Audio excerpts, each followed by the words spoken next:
साथियों नमस्कार। धार्मिक हिंदी कहानी के इस भाग में आपका स्वागत है। आशा करता हूँ आपको कहानी पसंद आएगी। कहानी है विक्रम बेताल की पापी कौन है। जब विक्रम बेताल को बहुत कड़ी मेहनत के बाद एक बार फिर पकड़ लेता है, वह उसे अपने कंधे पर लादकर शमशान की ओर ले चलता है। रास्ते में बेताल ने राजा को एक नई कहानी शुरू की और बेताल बोला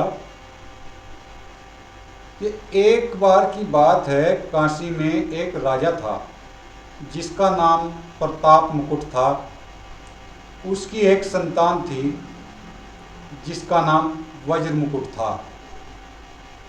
एक दिन वज्र मुकुट दीवान के बेटे के साथ शिकार करने जंगल गया। काफी घूमने के बाद उन दोनों को एक तालाब दिखा जिसमें कमल खिले हुए थे और हंस उड़ रहे थे। दोनों दोस्तों ने वहां रुककर तालाब के पानी में हाथ मुंह धोया और पास ही बने महादेव के मंदिर में दर्शन करने चले गए। दोनों ने अपने घोड़े मंदिर के बाहर ही बांध दिए। फिर जब दोनों दोस्त दर्शन करके मंदिर से बाहर निकले तो उन्होंने देखा कि तालाब में एक राजकुमारी अपनी सहेलियों के साथ स्नान करने आई है। राजकुमारी को देखकर राजकुमार काफ़ी खुश हुआ। राजकुमार और राजकुमारी दोनों एक दूसरे को देखकर मोहित हो गए, जबकि दीवान का बेटा वहीं एक पेड़ के नीचे आराम करने लगा। राजकुमार को देखते ही राजकुमारी ने बालों में से एक कमल का फूल निकाला, कान से लगाया, दांतों से कुतरा, पैरों के नीचे दबाया और फिर अपने छाती से लगाकर अपनी सहेलियों के साथ चली गई। उसके जाने के बाद राजकुमार काफ़ी दुखी हुआ और अपने मित्र के पास लौटकर सारी बातें बताई। राजकुमार बोला, मैं राजकुमारी के बिना नहीं रह सकता, लेकिन मुझे इस राजकुमारी के बारे में कुछ भी नहीं पता है। वह कहाँ रहती है, उसका नाम क्या है। दीवान के बेटे ने सारी बात सुनी और राजकुमार को दिलासा देते हुए बोला, राजकुमार आप घबराइए मत, राजकुमारी ने सब कुछ बता दिया है। राजकुमार आश्चर्य में पड़ गया और पूछा, वो कैसे बता दिया भाई। तो दीवान के बेटे ने राजकुमार को बताना शुरू किया कि राजकुमारी ने कमल के फूल को बालों से निकालकर कानों से लगाया। यानी राजकुमारी का कहना है कि वह कर्नाटक से है। दांत से फूल को कुतरा, मतलब उसके पिता का नाम दंतावट है। फूल को पांव से दबाने का मतलब है कि राजकुमारी का नाम पद्मावती है।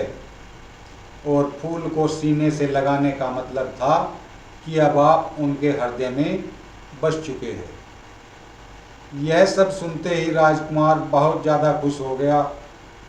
खुश होते हुए राजकुमार ने दीवान के बेटे से कहा कि मुझे कर्नाटक जाना है, मुझे वहाँ ले चलो। दोनों दोस्त कई दिनों तक घूमते फिरते कर्नाटक पहुँचे। जब वो दोनों राजमहल के निकट पहुँचे तो उन्हें एक चरखा चलाती बुजुर्ग महिला दिखी। महिला को देखते ही दोनों घोड़े से उतरे और उसके पास जाकर कहा, माई हम दोनों व्यापारी हैं, हम बहुत दूर से आए हैं, हमारा सामान अभी तक आया नहीं है, कुछ दिनों में हमारा सामान भी पहुंच जाएगा। हम दोनों को बस रहने के लिए थोड़ी सी जगह चाहिए। तो उनकी बातें सुनकर बुजुर्ग महिला की ममता जाग उठी। उसने कहा, बेटा इसे अपना ही घर समझो, जब तक मन करे यहाँ रह सकते हो। इसके बाद दोनों उसके घर में रहने लगे। इसी बीच दीवान के बेटे ने उस महिला से पूछा कि आप क्या काम करती हो माई, आपके यहाँ कौन कौन रहता है, आप कैसे अपना गुजर बसर करती हैं। इन सारे सवालों का जवाब धीरे धीरे उस महिला ने देना शुरू किया। उसने कहा, मेरा एक पुत्र है जो राजा के यहाँ नौकरी करता है। मैं राजा की पुत्री पद्मावती की दासी थी। बूढ़ी हो गई हूँ इसलिए घर में ही रहती हूँ। महाराज खाने को दे देते हैं और पूरे दिन में एक बार राजकुमारी से मिलने चली जाती हूँ। इतना सुनते ही राजकुमार ने बूढ़ी औरत को कुछ धन दिया और राजकुमारी तक संदेशा पहुंचाने को कहा। राजकुमार ने उस बूढ़ी महिला को कहा, माई, कल तुम जब राजकुमारी के पास जाओ तो उनसे कहना कि जेठ सुदी पंचमी को तुम्हें नदी के पास जो राजकुमार मिला था वो तुम्हारे राज्य में आ गया है। अगले दिन वो बूढ़ी औरत राजकुमार का संदेश लेकर राजकुमारी के पास गई। उस महिला की बात सुनते ही राजकुमारी गुस्सा हो गई। उन्होंने हाथों में चंदन लगाकर उस महिला के गाल पर तमाचा मारते हुए कहा, मेरे घर से निकल जाओ। बूढ़ी औरत ने घर लौटकर राजकुमार को सारी बातें बताई। महिला की बातें सुनकर राजकुमार चौंक गया। फिर राजकुमार के मित्र ने राजकुमार को धैर्य बंधाते हुए कहा, राजकुमार, आप चिंतित न हो, राजकुमारी की बातों को समझने की कोशिश करें। ध्यान दें कि राजकुमारी ने उंगलियों को सफ़ेद चंदन में डुबोकर गाल पर मारा है। इसका मतलब अभी कुछ दिन चांदनी के हैं, उनके ख़त्म होने के बाद अंधेरी रात में मिलूंगी। कुछ दिनों बाद बूढ़ी महिला फिर राजकुमारी के पास संदेशा लेकर पहुंची। इस बार राजकुमारी ने केसरी रंग में 3 उंगलियां डुबोकर बूढ़ी महिला के मुंह पर मारते हुए कहा, भागो यहाँ से। फिर उस महिला ने आकर राजकुमार को सारी बातें बताई। राजकुमार यह सुनकर बहुत दुखी हुआ।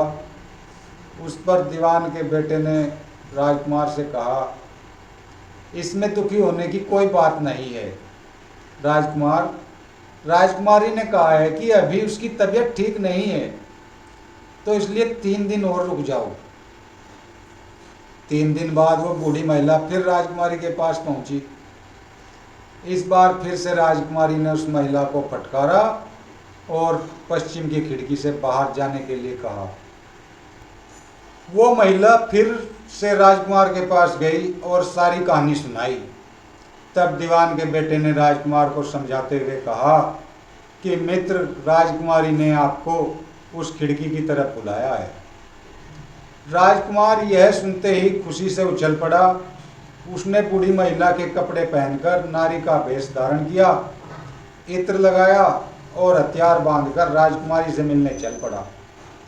राजकुमार महल पहुंचा और खिड़की के रास्ते राजकुमारी के कमरे में पहुंच गया। राजकुमारी वहां पर तैयार थी और राजकुमार का इंतजार कर रही थी। राजकुमार जैसे ही कमरे में गया, उसकी आंखें खुली की खुली रह गई। राजकुमारी के कमरे में कई महंगी चीज़ें रखी थी। रात भर राजकुमार और राजकुमारी साथ ही रहे। फिर जैसे ही दिन निकलने को आया, राजकुमारी ने उस राजकुमार को सबसे छिपा दिया। जब रात होने लगती तो राजकुमार बाहर आ जाता। इस तरह करते करते कुछ दिन बीत गए। फिर अचानक राजकुमार को अपने दोस्त की याद आई। राजकुमार को अपने दोस्त की चिंता हुई कि पता नहीं उसका दोस्त कहाँ होगा, कैसा होगा, उसका क्या हाल हुआ होगा। राजकुमार को दुखी देखकर राजकुमारी ने राजकुमार के दुख का कारण पूछा। उसके बाद राजकुमार ने राजकुमारी को अपने मित्र के बारे में बताया। राजकुमार ने कहा, वह मेरा बहुत अच्छा और चतुर दोस्त है, उसी की वजह से मैं तुमसे मिल पाया हूँ। यह सुनने के बाद राजकुमारी ने राजकुमार को कहा, मैं तुम्हारे दोस्त के लिए स्वादिष्ट भोजन बनवाती हूँ, तुम उसे भोजन कराकर और उसे समझाकर वापस आ जाना। फिर राजकुमार खाना लेकर अपने दोस्त के पास पहुंचा।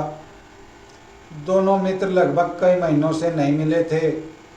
मिलने के बाद राजकुमार ने अपने मित्र को सारी बातें बताई। राजकुमार ने कहा, मैंने राजकुमारी को तुम्हारी चतुराई के बारे में बताया। राजकुमारी ने तुम्हारे लिए भोजन भिजवाया है। ये सब सुनकर दीवान का बेटा सोच में पड़ गया। उसने राजकुमार से कहा कि यह तुमने ठीक नहीं किया। राजकुमारी समझ गई कि जब तक मैं तेरे साथ हूं तब तक वह आपको अपने बस में नहीं रख सकेगी, इसलिए उन्होंने इस खाने में जहर डालकर भेजा है। यह कहते ही दीवान के बेटे ने उस खाने से एक लड्डू लेकर सामने बैठे कुत्ते को दिया। लड्डू खाते ही कुत्ते की मौत हो गई। यह देखकर राजकुमार को बहुत बुरा लगा। उसने कहा कि ऐसी औरत से तो भगवान ही बचावे। अब मैं उस राजकुमारी के पास कभी नहीं जाऊंगा। तो दीवान के बेटे ने राजकुमार से कहा, नहीं, अभी कुछ ऐसी तरकीब निकालनी चाहिए कि उस राजकुमारी को अपने घर ही लेते जाएं। आज रात तुम वहां जाओ और जब राजकुमारी सो रही हो तो उसकी बाईं जांघ पर त्रिशूल का निशान बना देना, फिर उसके गहने लेकर आ जाना। राजकुमार ने अपने मित्र की बात सुनी और उसके कहे अनुसार ही किया। फिर दीवान के बेटे ने योगी का भेष धारण कर लिया।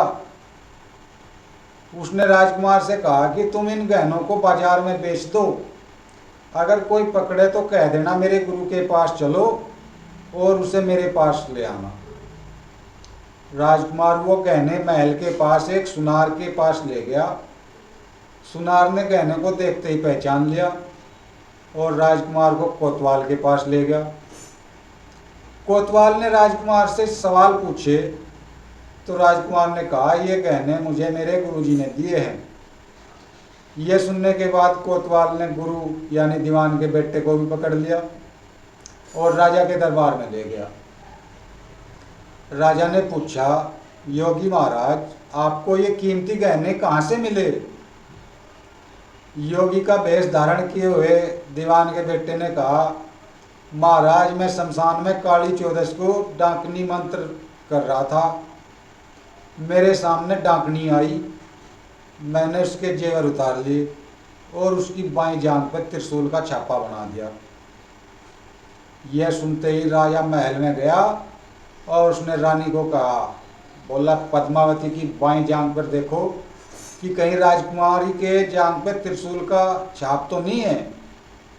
राजा की बात सुनते ही रानी ने देखा और सच में राजकुमारी की बाईं जांघ पर त्रिशूल का निशान था।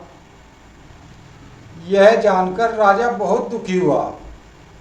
फिर राजा योगी के पास गए और कहा कि योगी, बताओ, धर्मशास्त्र में बुरी औरतों के लिए क्या सजा है?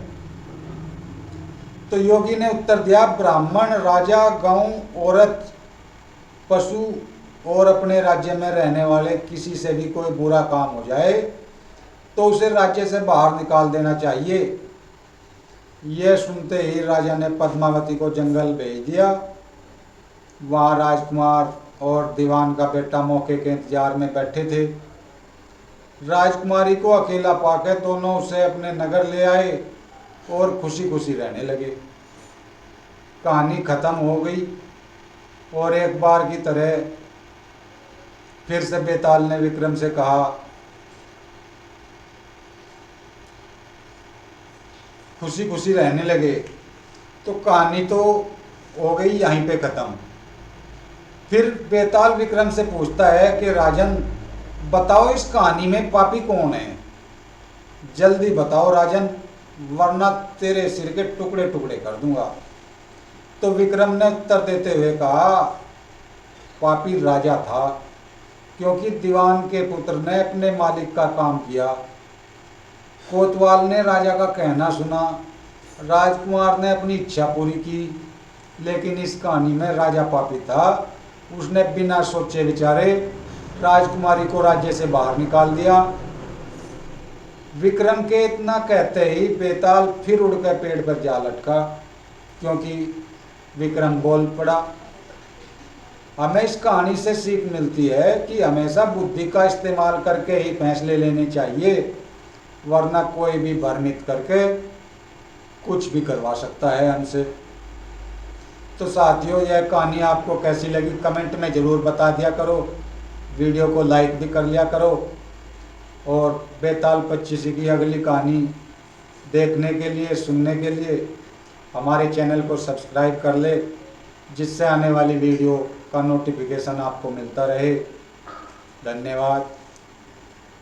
जय श्री राम।